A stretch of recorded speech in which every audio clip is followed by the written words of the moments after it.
But just a reminder for those who don't follow the sport, the traditionalists love what the Triple Crown has meant for a century plus, right?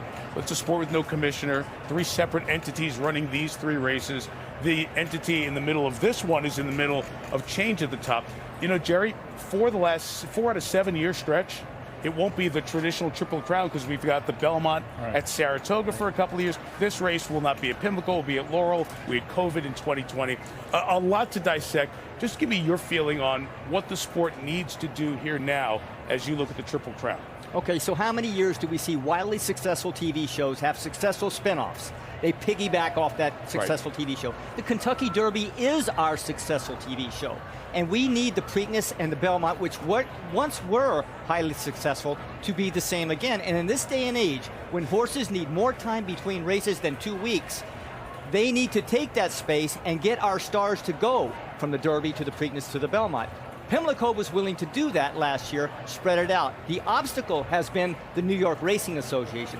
They refuse to budge. And the reason that they're not jumping back and forth, the sport has changed. You used to wheel horses back every couple of weeks, but much like the 4-man pitching rotation in baseball, which is now 5 and doesn't exist, the spacing is different for the horses now. Totally. In the 1960s and in the 1970s, okay? 7 of those years in each decade, the 1, 2, 3 finishers in the Kentucky Derby all came back and ran in the Preakness. That's what the Triple Crown is supposed to be. That's what made it what it is. The Kentucky Derby establishes rivalries, right? It draws in the people to be invested in it, and then those rivalries continue in the Preakness and the Belmont. The 1, 2, 3 finishers of the Derby have only come back in the Preakness now twice in the last 17 years. Wow. The system is broken.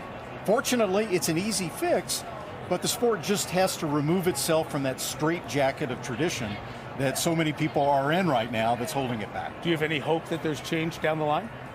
I think the key lies with the New York Racing Association. As I said, Pimlico is willing. New York has not been so far. So I don't know what dynamic it will take, but it's not going to get any better. Horses aren't going to all of a sudden want to run back in 2 and then 3 weeks. That has to change. And how will it make it easier to sweep the Triple Crown if the Preakness becomes a tougher race? With better horses in it. Yeah. The best horses from the Derby wheeling back in a month. Yes. Instead of 2 weeks with nobody going.